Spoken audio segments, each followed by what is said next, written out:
Bonjour à toutes et à tous. Merci de nous avoir rejoints ce matin pour ce webinaire Générer des insights de vos boards. N'hésitez pas à poser toutes vos questions sur le chat. Étant donné que j'essaye d'appuyer sur le mauvais bouton, ça ne devrait désormais apparaître. Alors, avant de commencer ce webinaire, nous allons nous présenter. Charlotte, je te laisse la parole. Donc, je suis Charlotte Lenaine et je suis directrice associée de Meditup.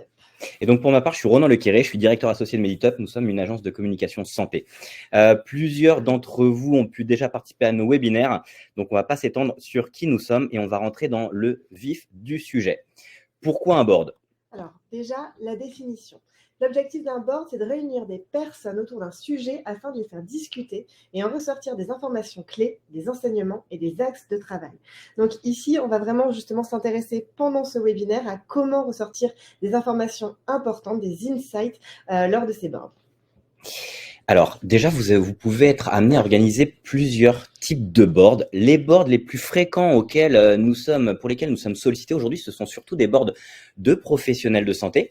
Mais c'est vrai qu'on est aussi sollicité pour organiser de plus en plus de boards de patients. Et désormais, on voit qu'on mêle ces deux populations, ce qui n'était pas forcément le cas il y a encore peu de temps, quelques années. Mais désormais, on a des boards qui sont de plus en plus mixtes, qui vont permettre justement de réunir à la fois les professionnels de santé, à la fois les patients, pour pouvoir échanger les points de vue, échanger les attentes, échanger les contraintes aussi parfois, et justement avoir des feedbacks des uns et des autres pour pouvoir apporter plus d'enseignements à l'issue de ces boards. Donc, on va rentrer un petit peu plus dans le vif du sujet et vous dire comment est-ce qu'on peut organiser ces boards pour pouvoir justement générer des insights. Alors, il y a une première étape qui va vraiment être de préparer le board. La première question à vous poser, c'est pourquoi faire un board ? Quels sont vos objectifs pour cette réunion ?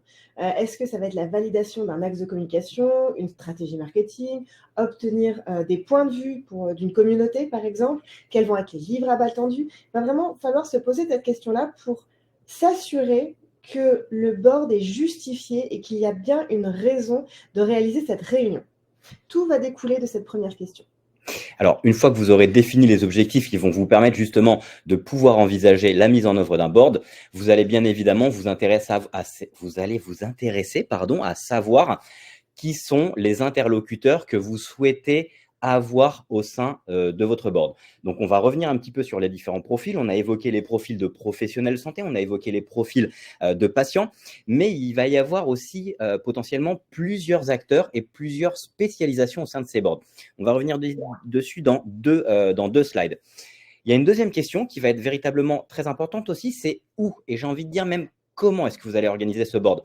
Puisque depuis la fin de la période Covid, on voit que la visio s'est largement démocratisée et que ça apporte aussi des nouvelles possibilités pour pouvoir organiser plus facilement ces réunions de board en visio. Maintenant, on pondère un peu le propos puisqu'on se rend compte que, mine de rien, les boards qui sont réalisés en présentiel favorisent les échanges, favorisent la connaissance des uns et des autres et favorisent le partage d'expériences. Alors, c'est vrai que nous, on recommande souvent de procéder d'abord à un premier board présentiel, si jamais vous souhaitez décliner des boards en distanciel par la suite, mais tout au moins de réaliser un premier board en présentiel qui va permettre aux différents interlocuteurs qui vont composer ce board de pouvoir se rencontrer, de pouvoir échanger, de partager un café, de partager des pauses, et qui va permettre finalement de pouvoir briser la glace et de faciliter et favoriser justement les échanges pour les fois ultérieures qui seraient potentiellement en visioconférence. Il y a d'autres aspects. Quand vous souhaitez réaliser un board en présentiel, il va y avoir le choix de la salle qui va être important aussi. Si vous avez des interlocuteurs qui viennent de différentes villes de France, il va être intéressant et important de pouvoir trouver un lieu qui sera très central pour faciliter leur venue et leur départ pour cette réunion, notamment à proximité de gares qui vont permettre justement de pouvoir faciliter l'accès. Donc ça, c'est un autre point. Autre point encore par rapport au lieu, vous allez peut-être aussi souhaiter organiser un événement dans un lieu qui va devenir mémorable. On pense typiquement au musée des Arts Forains qui permet justement d'être dans un lieu un petit peu hors du commun, atypique, merci Charlotte, qui va permettre justement de marquer les esprits et de favoriser aussi potentiellement la créativité. Donc, il y a différents aspects qui rentrent en ligne de compte quand on va décider où organiser ce board. Et bien évidemment, le troisième point ou le quatrième, après avoir défini les objectifs, c'est quand. Quelle est la date ou quelles sont les dates ? Donc, il y a à la fois des opportunités, mais il peut y avoir aussi des freins.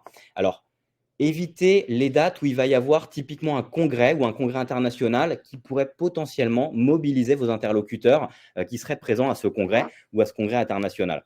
Il va y avoir aussi potentiellement les événements qui pourraient attirer vos interlocuteurs, les membres de votre board, sur une autre thématique. Les Jeux Olympiques arrivent, ça peut être aussi des facteurs qui peuvent éloigner des interlocuteurs d'une participation à votre board. Je reviens sur les congrès parce que c'est à la fois un inconvénient, mais ça peut être aussi une opportunité. Nous avons eu l'occasion d'organiser des boards au sein de congrès. Donc ça, c'est aussi un moment clé où vous pouvez réunir des interlocuteurs. Et typiquement, sur une pause déjeuner, c'est l'occasion d'offrir un repas à vos interlocuteurs. On reviendra sur les aspects légaux et réglementaires juste après. Mais ça peut être aussi un moment donc, pour partager un repas au sein d'un congrès et finalement de profiter de la disponibilité et de la venue d'acteurs majeurs. Alors, c'est plus spécifiquement vrai pour les professionnels de santé. Vous pouvez aussi organiser des boards la veille d'un congrès. Vous allez vous rendre compte que les membres de votre board vont arriver souvent la veille et vous pouvez organiser un board en soirée. Donc, il y a aussi des opportunités à créer des boards à ces moments-là. Et bien évidemment, éviter les vacances scolaires. Ça, c'est un point important puisque en fonction de la localisation de vos interlocuteurs, vous allez avoir plus ou moins de participants. Et j'en profite, il y a aussi 2 journées clés qui peuvent être des points importants. Nous, on se rend compte que quand on organise des boards avec des médecins masculins, alors ça va paraître peut-être très misogyne, je m'excuse auprès de vous, mais on se rend compte que le jeudi, avec des médecins libéraux, on a beaucoup plus de facilité à organiser des boards où il y a une majorité d'hommes, alors que souvent, le mercredi, on organise des boards en journée avec une majorité de femmes. Donc, c'est aussi 2 journées qui peuvent devenir intéressantes pour lesquelles planifier des boards. Les experts. Alors, concernant les experts, bien évidemment, il faut que ce soit des personnes qui soient à l'aise à l'oral, qui soient quelque part charismatiques, qui sachent prendre la parole à bon escient. Ce sont bien évidemment des experts dans leur domaine, qui vont donc être capables de vous apporter une plus-value, des enseignements, un retour d'expérience, et aussi des profils différents. Alors, ça peut être intéressant justement au sein d'un board de mêler non seulement des médecins généralistes, des spécialistes. Et parmi ces spécialistes, vous allez peut-être en avoir certains qui vont avoir exactement la même expertise médicale, mais qui vont être dans certaines sociétés savantes et qui vont vous apporter une expertise très spécifique. Je vous donne un exemple très concret. On a pu participer à des boards avec des néphrologues et certains étaient membres de la SFHTA, donc la Société française d'hypertension artérielle, et ça permettait justement d'apporter des insights concernant une spécificité intéressante à intégrer justement dans les réflexions. Dans les profils différents, on se rend compte de plus en plus qu'on a des boards sur lesquels on sollicite des personnes qui ont des compétences médico-économiques. Et ça va devenir intéressant si jamais vous souhaitez faire des publications qui vont justement apporter aussi cette dimension médico-économique ou alors faire des publications qui vont permettre justement de démontrer non seulement un bénéfice clinique, mais aussi un avantage économique pour la société. Et bien évidemment, les patients qui sont de plus en plus présents. Et on revient quand même sur le premier point, être à l'aise à l'oral. De plus en plus aujourd'hui de patients, je parle très vite, je vais peut-être ralentir mon flux de parole. De plus en plus de patients sont sollicités. On va souvent les chercher dans les associations de patients. Ce sont potentiellement des patients experts. C'est important effectivement que ces personnes se sentent légitimes face à des professionnels de santé pour pouvoir prendre la parole et justement faire part de leur expérience patient, de leur retour d'expérience. Et c'est vraiment très intéressant parce que ça permet d'avoir un point de vue qui n'est pas du tout un point de vue exclusivement médecin pour pouvoir intégrer les réflexions et les enseignements de ces patients dans ces boards. Le profil différent est important parce que c'est vraiment ce qui va permettre de générer des insights et de la discussion. C'est-à-dire que si tout le monde est d'accord, tout le monde a exactement le même profil, alors certes, vous allez pouvoir valider des points, mais si vous cherchez à avoir du débat, de la discussion, il faut vraiment essayer, en tout cas, d'axer sur des profils différents. Et comme le disait Ronan, ça peut être des profils au niveau de l'expérience, au niveau de la profession, mais pas que. Et c'est pour ça qu'on va arriver sur la slide suivante. Alors, avant la slide suivante, je suis désolé. Je me faisais une transition. C'est ce que tu faisais une transition, j'en suis désolé. On a oublié un point et je crois qu'on ne le révoquera pas après. Pensez aussi à la taille de vos boards. Oui, moi, j'ai participé à des boards qui sollicitent beaucoup de personnes et en fait, quand on a trop de monde, on n'arrive plus à avoir d'enseignement pertinent puisque les boards peuvent partir dans de nombreuses directions et d'autant plus, on a une problématique de cadrage de la temporalité. Si vous avez beaucoup de participants à votre board, n'hésitez pas à les à faire un premier board pour qu'ils puissent se connaître, mais ensuite à découper ces boards qui vont être encore une fois pluriprofessionnels avec ces différents profils, mais qui vont permettre de diminuer la taille. Et pensez aussi à un autre aspect, ayez des boards avec un nombre de participants qui soit un nombre impair dans l'idéal. Parce que quand vous allez avoir besoin d'obtenir une majorité de votes sur une question, c'est bien d'avoir un nombre impair pour pouvoir justement laisser se dessiner une majorité. Effectivement, pour rebondir là-dessus, On ne veut pas on va quitter cette réussir à... slide.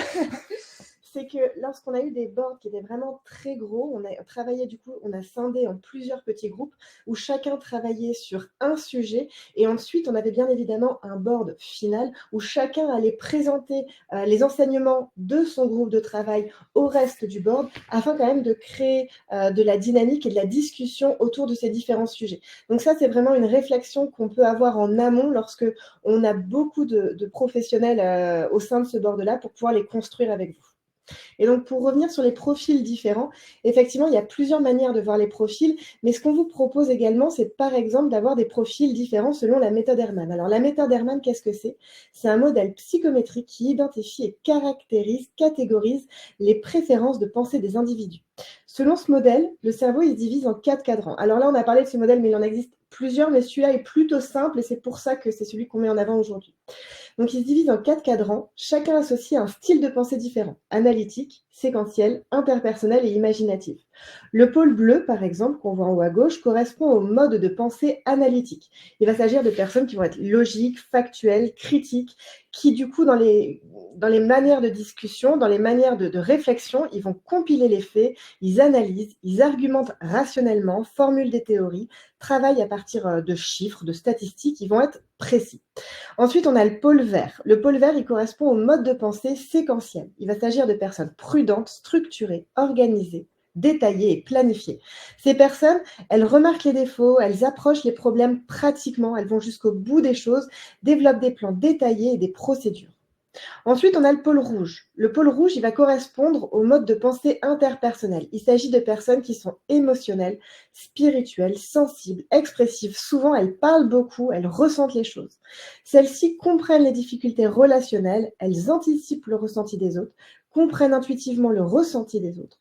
Elles perçoivent également des éléments non verbaux issus du stress, elles engendrent l'enthousiasme. Souvent, elles persuadent, concilient, enseignent et partagent. Et enfin, on va avoir le dernier pôle, le pôle jaune. Le jaune, il correspond au mode de pensée imaginatif. Il s'agit de personnes qui vont être plutôt intuitives, intégratives, synthétiques et conceptuelles. Ces personnes, elles lisent les signes du changement, elles voient les choses globalement, elles reconnaissent les nouvelles possibilités. Ces personnes vont tolérer l'ambiguïté, elles vont intégrer les idées, les concepts, elles vont inventer des solutions nouvelles et souvent elles vont résoudre les problèmes de manière plutôt intuitive et non factuelle. Pour essayer de vous préciser ces profils-là, on a travaillé sur du coup la définition d'un PUPH selon ces différents profils. Par exemple, pour un profil bleu, la définition d'un PUPH, c'est quelqu'un qui utilise des données pour prendre des décisions informées. Selon le profil vert, un PUPH, c'est quelqu'un qui planifie et organise. Il va assurer que les processus soient suivis. Au niveau rouge, un PUPH est avant tout un leader empathique. Il comprend les besoins et les sentiments de son équipe. Et enfin, pour un PUPH jaune, plutôt pour un profil jaune, un PUPH est un visionnaire. Il va encourager la créativité, l'innovation, il va stimuler la pensée hors des sentiers battus. Et vous voyez bien que du coup, pour une même définition, on va avoir 4 idées qui vont être complètement différentes. Et c'est pour ça que cette idée de profil différent, via cette méthode Hermann est aussi hyper intéressante parce que si on arrive à trouver des professionnels qui répondent justement à ces catégories différentes, on sait qu'on va générer beaucoup plus de discussions, beaucoup plus de débats. On va avoir des visions qui vont être globalement différentes, même si les études, les slides montrés sont les mêmes, on va avoir des avis qui vont pouvoir diverger sur certains points. Et donc, on va pouvoir avoir beaucoup plus de retours. Et c'est pour ça que ça nous paraît intéressant. Alors après, comment reconnaître les profils Hermann? Alors, soit ce sont des professionnels que l'on connaît, avec lesquels on a l'habitude de travailler, et donc on voit vers quel pôle ils vont tendre, soit c'est des choses qu'on peut aussi trouver dans, par exemple, s'ils ont fait des publications, on va pouvoir savoir qu'ils vont être beaucoup plus rationnels sur les faits en fonction de ce qu'ils vont pouvoir rédiger. Donc voilà, il y a des manières de comprendre à quel profil ils appartiennent pour essayer justement de créer des boards avec également ces profils-là différents. Alors, une fois qu'on a identifié les objectifs, qu'on sait comment est-ce qu'on va organiser le board, à quelle date, les différents profils qu'on souhaite avoir, il va falloir recruter ces experts. Nous, ce qui se passe, c'est qu'on essaye en premier lieu de les contacter en direct. Donc, vous pouvez trouver, et Charlotte a évoqué les publications, vous pouvez trouver des adresses email sur des sites internet, dans les publications quand ils sont premiers auteurs, puisque ça reste des auteurs de contact. Les réseaux sociaux sont aussi un moyen clé pour contacter des experts. On s'est rendu compte qu'en les contactant via LinkedIn, on avait parfois des réponses qu'on n'avait pas quand on les contactait par email. Alors, je ne saurais dire si c'est parce que leurs boîtes mail ne sont plus utilisées, si c'est parce qu'elles sont pleines, mais en tout cas, c'est un deuxième moyen. Et troisième moyen, c'est aussi les contacter via les associations de patients, bien évidemment, pour les patients, mais aussi via les sociétés savantes. On se rend compte que quand on sollicite une société savante et les membres de ces groupes de travail, de ces comités, on a souvent des réponses beaucoup plus facilement, puisque en fin de compte, l'information circule au sein de ces membres et que ça permet d'obtenir justement des contacts. Petit tips supplémentaire, consultez la base transparence, puisque dans la base de la transparence, ça va vous permettre, quand vous avez identifié un expert, un nom, de pouvoir vérifier si cet expert a déjà eu des collaborations avec l'industrie. Et donc, ça va vous permettre de savoir que vous pouvez le solliciter, qu'il y aura plus de chances qu'il soit d'accord. Regardez aussi les montants des collaborations, puisque des collaborations sur des tarifs bas sont souvent de la prise en charge de frais d'hospitalité, mais parfois on a des conventions qui sont un peu plus élevées qui permettent de voir qu'il y a une véritable convention scientifique, un contrat d'expertise qui va permettre justement de pouvoir valider que la personne sera plus ouverte que d'autres pour cette collaboration et pour la participation à ce board. Un aspect juridique et réglementaire. Alors, de plus en plus, on nous demande de respecter des grilles budgétaires qui sont fournies et qui sont en interne. On va le mettre en regard aussi avec la réglementation. Attention, en fonction des profils que vous souhaitez solliciter, parfois on se rend compte qu'on a des grilles budgétaires qui nous ferment des portes. La semaine dernière encore, on a une grille budgétaire qui nous a été demandée et qui nous a fermé la porte auprès d'une experte dans son domaine, puisque la grille était trop basse. Et en même temps, de l'autre côté, vous êtes aussi contraint par la réglementation, donc par ce qu'impose la réglementation et la loi sur la transparence et la loi des MOS, qui aujourd'hui ne permet pas de rémunérer plus de 200 € par heure de travail si on souhaite rester dans une déclaration simplifiée auprès du CNOM. Et déclaration simplifiée auprès du CNOM, ça nous permet de pouvoir effectuer une déclaration avec un délai de prévenance qui sera de 9 jours ouvrables auprès du CNOM. Donc, quelque chose qui est vraiment très, très court. Alors, bien évidemment, qui est aussi soumis à l'obtention de l'autorisation de cumul d'activités pour les médecins hospitaliers auprès de leur hiérarchie. Mais ce qui est quand même pas du tout la même chose que le délai de 2 mois quand on doit faire une demande d'autorisation. Si jamais on excède ce montant de 200 € par heure, ou le montant total de la convention qui est plafonné à 2 000 € pour rester dans le régime de déclaration. Donc, voilà, gardez-le en tête parce que parfois, on souhaite faire des boards qui vont rémunérer au-delà de ces montants les experts et donc ça nécessite un délai à minima de 3 mois entre le moment où on commence, enfin 3 mois, voire 4 mois même, entre le moment où on commence à solliciter l'expert, le fait qu'on l'a relancé, qu'il a enfin signé la convention, qu'il a demandé l'autorisation de cumul d'activité, qu'on a soumis ces éléments auprès du CNOM et qu'ensuite le CNOM a 2 mois pour instruire le dossier dans le cadre de la demande d'autorisation. Et bien évidemment, vous êtes toutes et tous informés sur les déclarations de transparence. Ne sous-estimez pas cet aspect. Il y en a plusieurs. Il y en a une fois que vous avez signé la convention. Il y en a une fois que vous avez rémunéré l'expert ou l'experte. Et bien évidemment, si vous prenez en charge des frais d'hospitalité ou si vous remboursez des frais potentiellement et que ça arrive après la rémunération, vous allez devoir faire une 3e déclaration sur le site de la transparence. Donc, ces contraintes juridiques et réglementaires impactent le planning, et c'est ça qu'on voulait vous faire comprendre, c'est qu'il faut bien anticiper ces contraintes réglementaires si vous avez des enjeux de mise en œuvre d'un board assez rapidement. Il faut également travailler sur un support.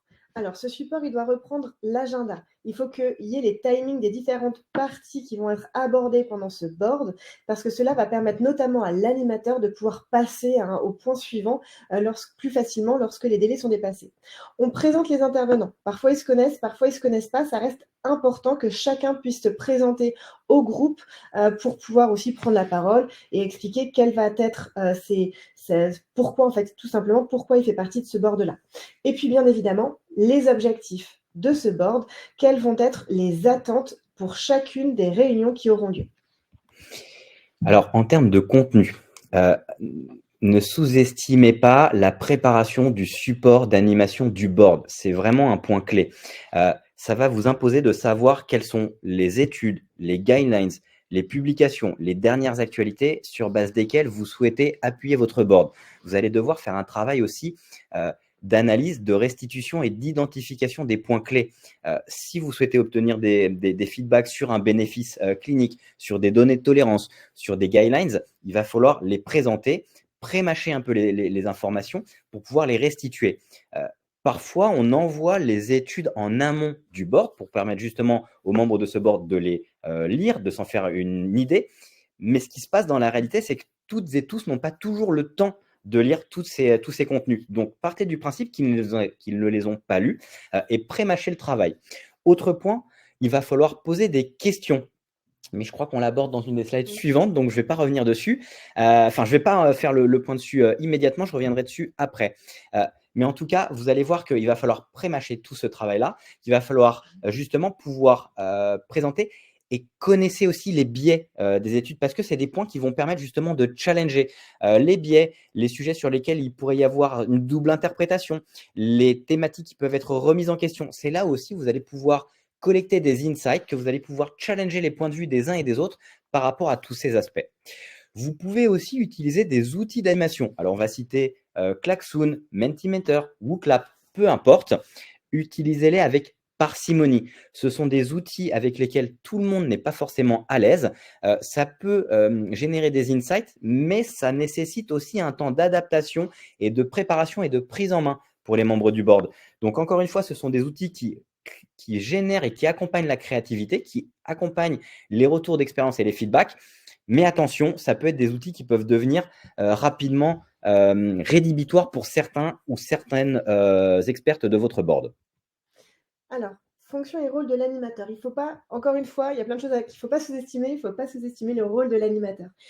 L'animateur, il doit mettre à l'aise les différents participants du board. C'est-à-dire qu'il doit les connaître, il doit connaître leur profil, il doit savoir sur quelle thématique ils vont être à l'aise et il doit du coup animer et donner la parole. Il y a souvent des personnes qui vont parler beaucoup plus fort, beaucoup plus vite, mais c'est pas pour autant qu'il faut qu'elles gardent la parole. Donc l'animateur, il va aussi devoir à des moments aller chercher un expert qui parlerait un petit peu moins, qui donnerait un petit peu moins son avis pour le remettre sur le devant de la scène et vraiment permettre la discussion et que chacun puisse donner son avis. Il est également timekeeper. On l'a vu précédemment, on annonce l'agenda avec les différentes parties et les temps de partie.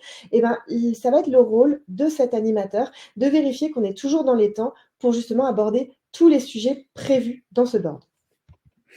Alors, point important aussi, c'est que bien évidemment, il y a des objectifs qui sont définis pour ce board, mais vous avez aussi souvent des volontés. Et il est important de les partager si vous travaillez avec une agence, si vous travaillez avec un animateur, mais que vous puissiez partager justement vos ambitions par rapport à ce board.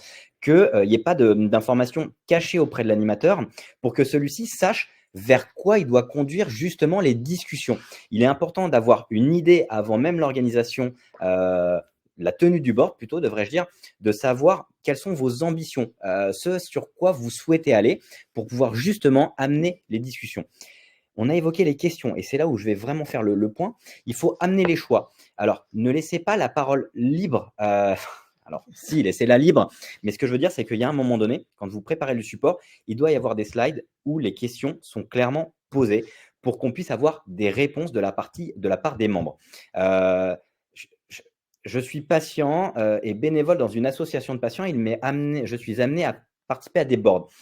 J'ai vu des boards dans lesquels il n'y a pas de questions précises. Et donc, en fait, ce sont des discussions qui partent dans différentes directions. Et donc, c'est là où on se dit, bah, effectivement, il y aurait une question qui serait clairement posée, qui serait clairement établie. Ça permettrait d'obtenir les informations et d'avoir ces feedbacks. Et encore une fois, avec ce nombre d'experts qui idéalement est impair, de pouvoir voir quelle est la tendance ou quelle est la majorité en fin de compte des votes. Et n'hésitez pas à synthétiser. À chaque fois que vous avez une réponse ou à chaque fois que vous avez un board, synthétisez les propos. Parce que tout au long d'un board, il y a énormément d'échanges, il y a énormément de discussions qui sont faites, mais la compréhension des uns et des autres n'est pas toujours la même. Et synthétiser, ça permet de s'assurer qu'on a bien compris ce que chacun voulait dire et quelles sont les ambitions ou en tout cas les décisions prises par le collectif. Donc, synthétiser justement ces décisions à la fin du board pour pouvoir ensuite exploiter ce que vous avez appris. Donc, exploiter les insights. L'idée, c'est d'avoir plusieurs boards. Lors du premier board, on va discuter et on va pouvoir collecter des enseignements. Ce qu'on trouve intéressant et ce qu'on propose, c'est souvent qu'entre le board 1 et le board 2, on va faire de la conception, soit de la conception de support, en fonction des objectifs, on va rédiger, faire de l'ergonomie pour pouvoir présenter au board 2 les résultats des enseignements. Voilà comment on a compris, comment on a pensé vos enseignements, voilà comment on les met en forme pour justement pouvoir les présenter et réobtenir tout de suite des enseignements, des insights par rapport à cette première conception. Ensuite, en fonction du nombre de boards, on va pouvoir faire évoluer, optimiser la création qu'on aura réalisée jusqu'à la validation au board N. En fait, ce qu'on veut faire, c'est vraiment de la conception itérative en fonction des boards et non pas se dire, OK, on a les enseignements, on le fera plus tard et on leur fera valider par mail. La validation par mail, on sait que c'est hyper compliqué. Une fois que les boards sont terminés, que ce soit les experts, les patients, ils sont retournés à leur vie de tous les jours. Et du coup, réussir à réobtenir un avis, un retour par mail, c'est souvent beaucoup plus compliqué que de pouvoir en discuter et obtenir une validation lors d'un board. Donc, c'est pour ça que pour nous, c'est vraiment plusieurs boards avec une conception itérative avec eux. Alors, exploiter les insights, on a évoqué, Charlotte vient d'évoquer en fin de compte de la conception ergonomique, donc on est plutôt dans le cadre des outils de communication. Mais en fait, les boards vont vous permettre aussi potentiellement de créer des formations internes, de pouvoir travailler sur des aspects plutôt logiciels, de pouvoir travailler sur des publications, sur des position papers, pour pouvoir justement potentiellement faire part de nouvelles recommandations ou de partager des recommandations ou en tout cas des points de vue d'experts. Ça va vous permettre aussi potentiellement de mettre en œuvre des actions au niveau des affaires publiques quand vous souhaitez influer des politiques de santé ou en tout cas faire évoluer celles-ci, de pouvoir travailler sur des arbres décisionnels, des algorithmes. Ça va vous permettre aussi, nous, on a un client qui ne met en œuvre que des boards pour pouvoir identifier des sujets d'études qu'il pourrait sponsoriser et qui permettent justement de pouvoir faire évoluer à la fois l'information concernant la tolérance, les informations concernant les bénéfices cliniques, et ceci sur base de registres qui vont permettre de pouvoir obtenir des nouvelles données en vie réelle et de voir un petit peu comment est-ce que son traitement peut être optimisé en association avec des thérapies ou avec d'autres traitements. Donc vraiment, cette phase de conception-itération, elle est importante parce que ça va permettre justement d'arriver sur des outils qui vont vous permettre de conclure le board et de manière beaucoup plus rapide. Et pour du coup conclure ce webinaire, donc en conclusion, pour générer des insights des boards, ceux-ci doivent être bien préparés en amont comme on l'a vu. Le profil des membres du board va jouer vraiment une part importante dans la quantité et la qualité des insights que vous obtiendrez, donc il faut vraiment bien y réfléchir et bien anticiper d'avoir des profils qui soient différents. L'animateur, il a un rôle qui va être essentiel, il ne faut pas le sous-estimer, parce qu'il doit connaître les volontés du laboratoire, les volontés annoncées en objectif du board, mais aussi les volontés qu'on pourrait appeler plus cachées, et être à l'aise avec la thématique et savoir animer un board hétérogène. La conception itérative entre les différents boards va permettre d'arriver sur des supports ou des conclusions concrètes qui vont pouvoir être exploitées aussi rapidement et validées par le board. Voilà pour ce webinaire. J'espère que vous avez été instructif. Si vous avez des questions, n'hésitez pas à les poser directement via le chat. Et on a tenu les délais. Tout à fait. Alors, n'hésitez pas à poser vos questions via le chat. Normalement, vous avez la possibilité de le faire. Vous voyez. Donc, on a une première question qui est en train d'arriver. N'hésitez pas les uns, les unes et les autres à poser vos questions si vous en avez.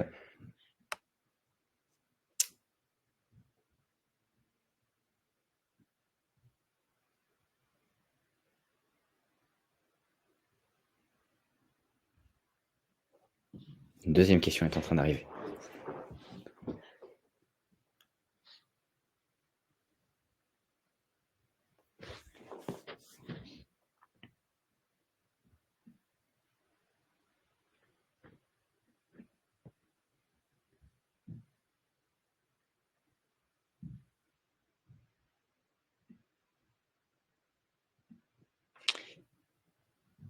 Alors, durée d'un board en présentiel, combien de temps recommandez-vous?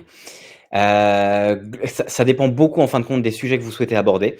Globalement, en dessous d'une heure et demie, c'est compliqué d'avoir des insights, de pouvoir rentrer véritablement dans les thématiques. Et au-delà de 3 heures, vous perdez en fin de compte une partie de la population qui commence à avoir d'autres sujets à gérer. Donc, globalement, 1 heure et demie, 3 heures, c'est un peu ce que vous pouvez obtenir. En visio, n'hésitez pas à rester plutôt sur 1 heure et demie, et sur du présentiel, vous pouvez être sur du 3 heures. Si on devait faire une cote un peu comme mal taillée, ce serait celle-ci. Mais en fonction des délais imposés par la DMOS, quels sont les délais recommandés entre deux boards? Alors attention, c'est pour le premier board parce que vous pouvez tout à fait, et nous ce qu'on fait aujourd'hui, c'est qu'on fait des conventions qui vont s'étaler entre une première date qui va être approximativement une quinzaine de jours avant le premier board, mais qui vont ensuite aller bien au-delà de la date du dernier board anticipé, tout simplement parce que ça vous permettra de pouvoir déplacer ce dernier board si vous en avez besoin. Et donc n'hésitez pas à faire des conventions qui vont d'une date approximativement 15 jours avant le premier board jusqu'à une date qui va bien après le dernier board. Je vous donne un exemple. Actuellement, on est en train de mettre en place des conventions qui nous amènent jusqu'au 30 juin 2025. Donc, ça vous donne un ordre d'idée. Donc, on a une convention qui est établie et qui va nous emmener jusqu'au 30 juin 2025. Ça nous permet de planifier les boards sur tout le premier semestre 2025 sans avoir besoin de s'en préoccuper. Et donc, on est justement bien au-delà des délais. Et donc, vous allez dans votre convention déclarer de dire, bah voilà, on va faire 3 réunions de board, 3 fois 1 heure et demie, 4 heures et demie avec, je dis n'importe quoi, une demi-heure de préparation, ce qui fait 2 heures par board. On est sur 6 heures, rémunéré à hauteur de 200 € hors taxe. On est sur une rémunération à 1200. On est en deçà des 2000 euros, qui permettent de réaliser une déclaration simplifiée. J'espère avoir répondu à vos questions. Si vous en avez d'autres, n'hésitez pas.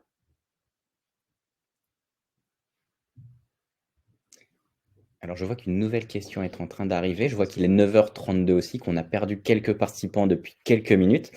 Isabelle, je répondrai à votre question, hein, n'hésitez pas à la poser. En tout cas, on remercie toutes celles et ceux. La fréquence idéale entre deux boards. Alors, la fréquence idéale entre deux boards, globalement, en dessous de 15 jours, c'est compliqué de pouvoir faire un travail de conception. Donc ça veut dire qu'il faut aller très très vite. Maintenant, il y a aussi… D'un mois. Comment? Pas plus d'un mois non Ouais, plus. c'est exactement ce que j'allais dire. J'allais dire, en fait, enfin, non, c'est pas complètement vrai non plus, parce que parfois, tu as des boards en fait, où on va avoir un délai de 2 mois, parce que ça permet de faire des travaux de fond, notamment sur des boards où vous avez des enjeux de modifier des politiques de santé publique, ou en tout cas de faire des actions affaires publiques. Et là, c'est vrai que ça nécessite d'aller voir des interlocuteurs, de commencer à faire des actions un petit peu de lobbying. Donc voilà, donc en dessous de 15 jours, dans tous les cas, c'est compliqué. C'est compliqué de mobiliser en fait surtout les experts et les participants en deçà de 15 jours. Si vous le faites, c'est plutôt avec des visioconférences, mais globalement, moi je pense qu'il faut éviter d'aller au-delà de 3 mois pour pouvoir justement créer des événements récurrents. Et je dis ça et je participe aussi à des boards où globalement il y a une intervention tous les 6 mois, et ce qui permet quand même de garder le fil. Mais moi j'ai tendance à penser qu'il ne faut pas dépasser les 3 mois.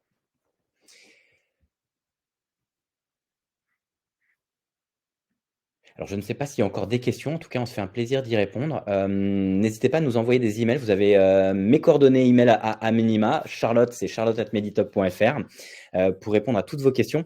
On vous remercie encore une fois toutes et tous d'avoir participé à ce webinaire ce matin. On va vous laisser aller vaquer à vos occupations professionnelles, et les prochains webinaires sont disponibles sur notre site internet meditop.fr/webinaire. On vous souhaite une excellente journée à toutes et à tous, et un bon week-end par la suite. Merci encore pour votre participation. Bonne journée.